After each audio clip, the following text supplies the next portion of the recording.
Bonjour à toutes et à tous. J'ai publié hier une vidéo sur comment développer un thème de 8 secondes pour en faire un morceau de 2 minutes 30, donc avec 14 techniques. Je publie cette nouvelle vidéo aujourd'hui pour expliquer mon template pour produire de la musique. Il y a de nombreuses vidéos qui existent sur le sujet, mais qui concernent essentiellement des maquettes réalisées sur Cubase ou Logic Pro. J'ai pas vu de vidéo expliquant comment les maquettes sont fabriquées et rendues en termes audio sur des logiciels de notation musicale, et notamment Dorico de Steinberg.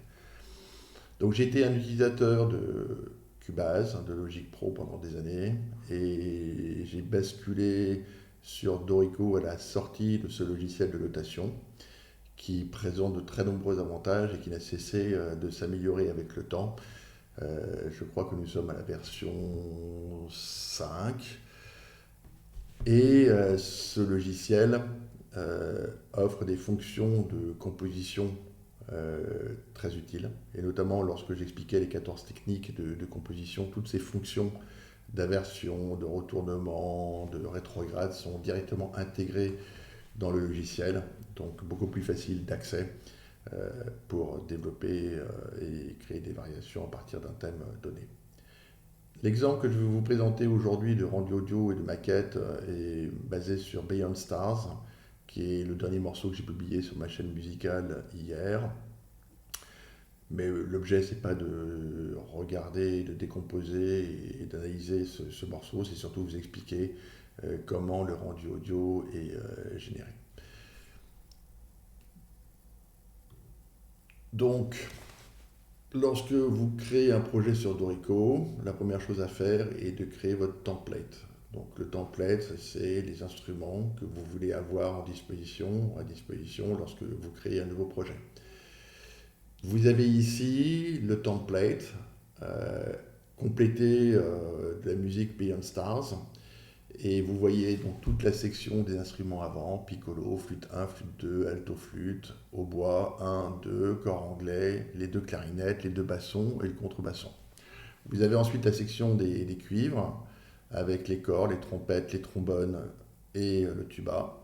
La section des percussions avec la timbale, le snare drum, les cymbales, le taiko que j'utilise assez fréquemment lorsqu'il s'agit de nourrir rythmiquement un passage, les toms, donc high, medium, low. Et ensuite, vous avez tout ce qui est mallette instrument, donc les cloches tubes, le glockenspiel, le xylophone, etc. Ensuite, vous avez les claviers, le celesta et le piano, la section des chœurs, avec soprano, alto, ténor et basse. Et ensuite les soloistes, donc une voix soloiste, un violon solo, un violoncelle solo, la section des cordes et une dernière ligne qui est la sainte basse. Pourquoi un violon solo et un violoncelle solo? C'est généralement pour rajouter du détail à votre section de cordes. Donc il m'arrive de doubler les violons 1 au violon solo qui rajoute un peu plus de détails à la section des cordes. C'est pas nécessaire, mais en tout cas, je le fais assez fréquemment. Dernier point, vous avez une ligne qui s'appelle sainte basse à la fin de la partition. C'est juste un synthétiseur très basique sinusoïdal qui joue les notes de basse de façon assez propre et qui compense, comme nous allons le voir, l'égalisation que je fais sur les basses, où je systématiquement coupe les basses de la plupart des instruments lorsque ces basses n'ont pas de lieu d'être et sont remplacées par les instruments qui, eux, sont dans le domaine, dans le registre des basses, appuyés par le synth basse. Donc voici pour le template. Vous créez votre template, vous le sauvegardez comme un template sur Dorico. Pour cela, vous regardez le manuel, c'est très simple. Il y a un menu dans Fichier qui est Save as Template, sauver comme maquette. Et cette maquette ensuite est disponible lorsque vous créez un nouveau projet. Donc voilà pour le template sur Dorico. Maintenant, Vous avez dans Dorico un menu dans Play où vous pouvez choisir un playback template. Donc dans le playback template, comme vous le voyez, celui qui est activé, c'est une combinaison entre Note Performer et VI Pro. Donc Note Performer, c'est un logiciel d'IA qui analyse votre partition et qui va construire automatiquement le phrasé tel que l'aurait exécuté un instrumentiste humain.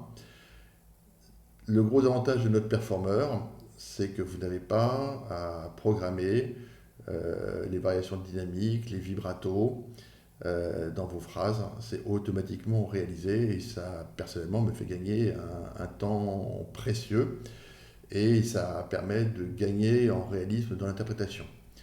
Seul défaut de Note Performer, c'est qu'il concerne exclusivement les instruments orchestraux et d'autres instruments ne sont pas intégrés dans Note Performer ou ne sont pas de qualité satisfaisante pour une maquette propre.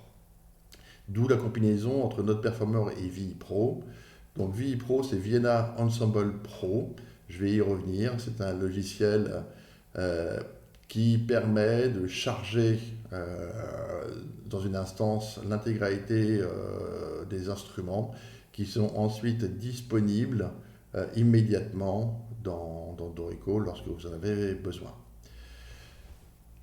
Note Performer, dans sa version originale, vient avec une banque de sons standard qui, en soi, donne le minimum en termes de rendu, mais le gros intérêt de Note Performer, c'est ce que Note Performer appelle les Note Performer Engine, qui en fait sont des connecteurs avec vos instruments VST.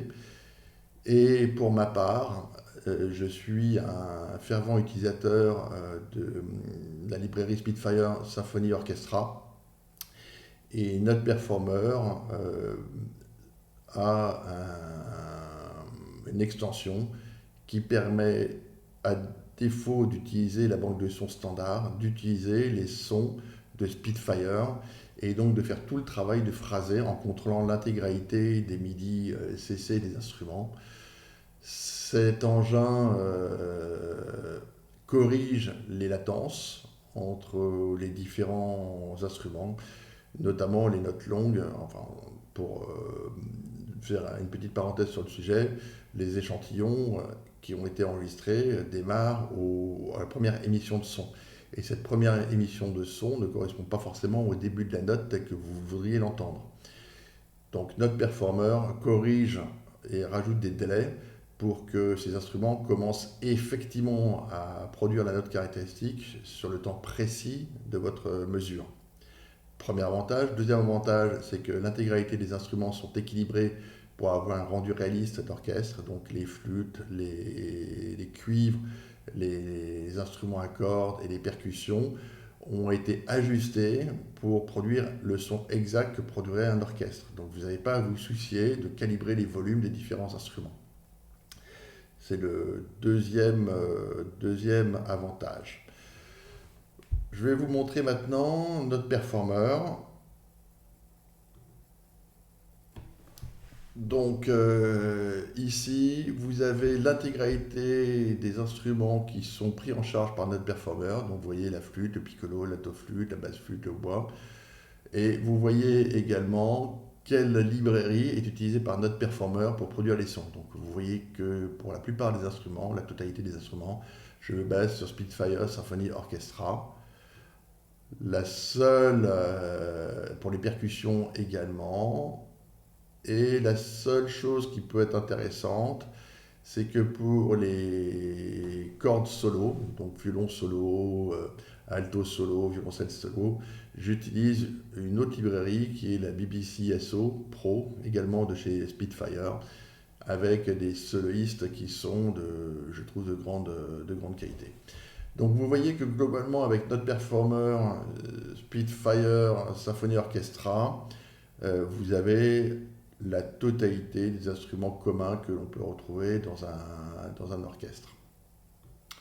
Donc ça, c'est c'est la première chose. La deuxième chose, c'est effectivement Vienna Ensemble Pro.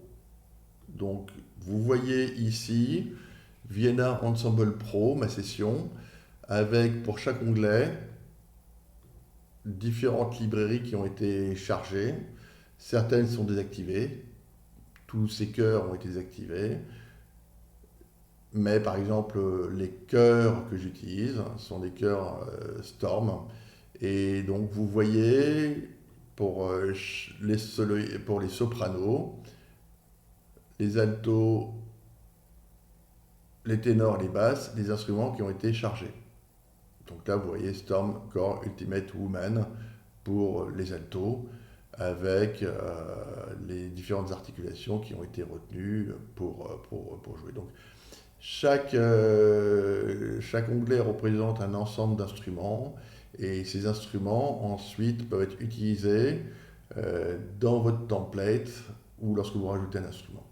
Donc, ne prenant pas en compte, n'étant pas pris en compte dans notre performeur les chœurs, j'ai des sopranos solistes, des ténors solistes, des basses solistes, j'ai les claviers avec un clavier positionné au centre de l'orchestre, un clavier positionné à gauche et à droite, un clavier positionné loin derrière l'orchestre, et d'autres pianos également positionnés devant l'orchestre, à droite, à gauche, loin, un clavecin, un orgue et un xylophone synthétique généré sur le CS80 de Yamaha, une simulation du CS80 de Yamaha, et qui s'approche beaucoup du son qui a été utilisé dans une des musiques célèbres de Vangelis dans Blade Runner.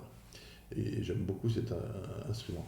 Vous avez la section des percussions, ici aussi. Vous avez les instruments qui ne sont pas dans notre performeur et dans la librairie Spitfire Symphony Orchestra, et notamment les taiko que j'avais évoqués précédemment.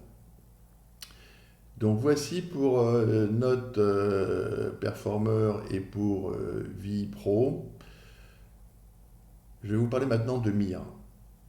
Tous ces instruments que je viens de mentionner sont donnés dans des librairies qui positionnent l'instrument au centre avec plus ou moins de réverb. La réalité, c'est que vos instruments sont à droite, à gauche, proches du micro, loin du micro. Et si vous voulez rajouter un réalisme et une dimension spatiale, il va falloir placer tous les instruments que je viens de vous présenter de Vienna Ensemble Pro. Pour ça, le Vienna Ensemble Pro vient avec Vienna Mir Pro 3D. Et comme vous le voyez, tous les instruments de Vienna Ensemble Pro sont positionnés dans une salle d'enregistrement virtuelle. Et vous voyez donc la section des chœurs avec les ténors, les basses, les sopranos, les altos. Tous les solistes qui sont programmés à proximité du micro. Et vous avez ensuite le piano phare, par exemple Hans Zimmer piano phare. Vous voyez les sub-basses qui est positionné à l'arrière, l'orgue qui est positionné également à l'arrière, mais avec un large spectre stéréo. Donc tous les instruments sont positionnés et permettent d'avoir un rendu audio qui soit spatialisé. Donc voilà pour Mir Pro. Je reviens sur Dorico. Si vous allez dans le menu Play, et si je m'intéresse par exemple au violon 1, vous voyez dans le Track Inspector que le violon 1 est joué par notre performeur sur le port 1 sur la chaîne 12, avec une expression map qui est celle fournie par notre performeur automatiquement. Si maintenant je m'intéresse à Solo Voice, vous voyez qu'il est connecté à Voice avec comme expression map Voice basique, et si j'appuie sur le bouton Edit Instrument, vous voyez qu'en fait il est connecté à l'onglet Voice de Vienna Ensemble Pro. Ça, c'est la première chose. La deuxième chose que vous pouvez voir, c'est que j'ai choisi sur cet instrument d'utiliser le port 1 et la chaîne 1. Si je reviens sur Vienna Ensemble Pro, sur l'onglet Voice, qui est ici, le port 1 et la chaîne 1 correspondent à Ceres Romantique Legato. J'aurais pu changer la chaîne et changer le 1 par le 2, par le 3, par le 4, par le 5, par le 6, etc. pour changer le patch du soliste. Ça veut dire que quand vous êtes sur Dorico, vous pouvez très facilement changer l'instrument en changeant le canal pour choisir l'instrument qui correspond le mieux à votre intention musicale. Maintenant, si je reviens sur l'écriture, je t'ai donc expliqué que les instruments d'orchestre étaient joués par Note Performer par l'intermédiaire de la librairie Spitfire Symphony Orchestra, que tous les autres instruments étaient joués par VI Pro avec une spatialisation réalisée par un Mir Pro. Donc le travail à ce stade n'est pas terminé. Il reste encore le mixeur. Pour le mixeur, il y a un certain nombre de choses qui se passent. Déjà, il y a une reverb qui est rajoutée comme effet, et vous pouvez voir que chaque instrument est envoyé à la reverb avec des niveaux différents suivant l'effet recherché pour tous les instruments. Donc, vous voyez ces niveaux de reverb. Maintenant, il y a des inserts pour chaque instrument. Et je vais prendre, à titre d'exemple, cette voix-là. Alors, attention, il y a un décalage entre les voix qui sont affichées. Là, on pourrait croire que c'est le corps numéro 4. En fait, en utilisant Note Performer Pro et les engins, en fait, ça correspond non pas au corps 4, mais à la chaîne 1, 2, 3, 4, 5, 6, 7, 8, 9, 10, 11, 12, 13, 13, à la chaîne 13 de Note Performer, et ça concerne une section d'instruments en particulier. Et cette section ne sont pas les corps, c'est la chaîne 13 audio. Maintenant, qu'est-ce qu'il y a en insert? Déjà, il y a un équaliseur. Et vous voyez que notamment, je coupe toutes les basses fréquences, et j'augmente un peu les hautes fréquences pour avoir le son que je recherche. Donc, première chose, une égalisation du spectre, groupe d'instruments par groupe d'instruments. La deuxième chose, c'est un compresseur parallèle qui est rajouté pour donner plus d'amplitude au son. Et le principe, c'est que je compresse le signal et je rajoute le signal compressé en partie au signal initial pour amplifier les variations de dynamique de ma musique. Alors, il paraît que c'est une technique utilisée pour avoir le son Hollywood. C'est vrai qu'en fait, cette compression parallèle rajoute pas mal de force à chaque ligne instrumentale. Pour certains instruments, je rajoute un stéréo enhancer, alors celui de Steinberg, quand je trouve que les instruments ne sont pas assez larges. Donc c'est vraiment pas du tout systématique, c'est pour certains instruments que j'applique ce plugin. Ensuite, pour rajouter un peu de phrasé supplémentaire à ce que notre performer peut faire, je rajoute un trémolo. Un trémolo, c'est synchronisé à la mesure. Il y aura un crescendo et un décrescendo très subtil dans chacune des mesures.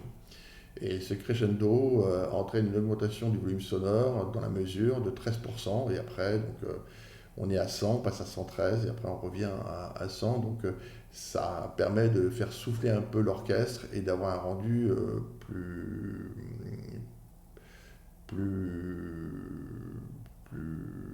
plus intéressant. Et enfin, vous avez le mixeur final, le master, Dans le master, je rajoute un trémolo sur la totalité de l'orchestre de 20% pour faire respirer l'orchestre. Il y a la chaîne de mastering avec une chaîne standard d'Ozone qui est la chaîne cinématique avec un réglage de gain pour avoir de la marge de manœuvre lorsque je vais faire mon master final et notamment gérer la loudness de mes morceaux.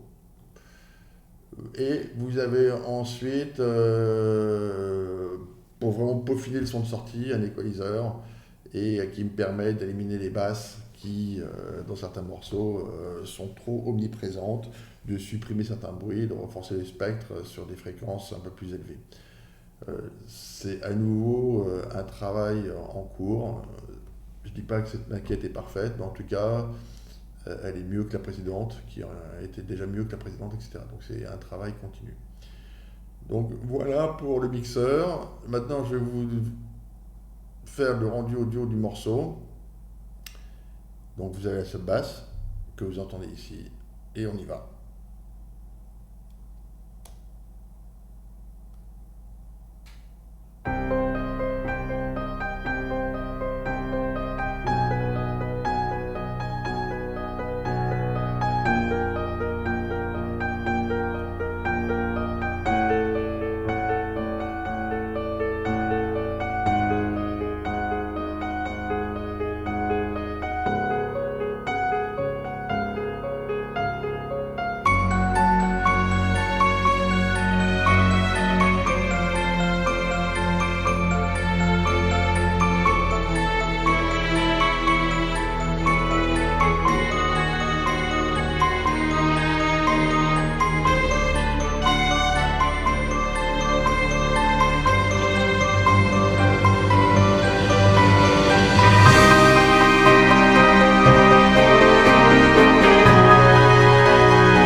Donc voilà, je pense que vous avez compris le principe. Donc, Note Performer est un outil vraiment très simple à utiliser. Les Note Performer Engine sont très simples à utiliser également. Donc, en tout cas pour ce qui concerne les instruments d'orchestre de base, c'est simple. Ce qui est moins simple, c'est d'acheter une librairie comme Spitfire Symphony Orchestra. Si vous achetez les cordes, les violons, enfin les cordes, les cuivres, les vents, les percussions, l'édition est assez salée. Je sais que Spitfire a fait une nouvelle release de sa librairie intégrant les 4 sections à un prix qui est assez compétitif, je trouve. En tout cas beaucoup plus compétitif que ce que j'ai pu débourser à l'époque pour acheter ces librairies. Donc le gros investissement va être là. Notre Performer, ne coûte pas très cher, ça coûte un peu plus de 100 euros. Les engins, les Spitfire Symphony Orchestra, notre Performer Engine doit coûter à peu près moins de 70 euros. Donc ce n'est pas des investissements très conséquents. Par contre, VI Pro, Mir Pro sont déjà des outils qui coûtent assez cher. Toutes les librairies que j'ai pu rajouter à travers VI Pro, qu'il s'agisse des pianos et autres instruments, c'est un investissement long cours. Ça fait 10 ans que j'achète des instruments ponctuellement. Donc effectivement, au bout de 10 ans, on se retrouve avec pas mal de choses. Mais en fait, la réalité, on se retrouve déjà avec pas mal de choses inutiles qu'on n'utilise plus.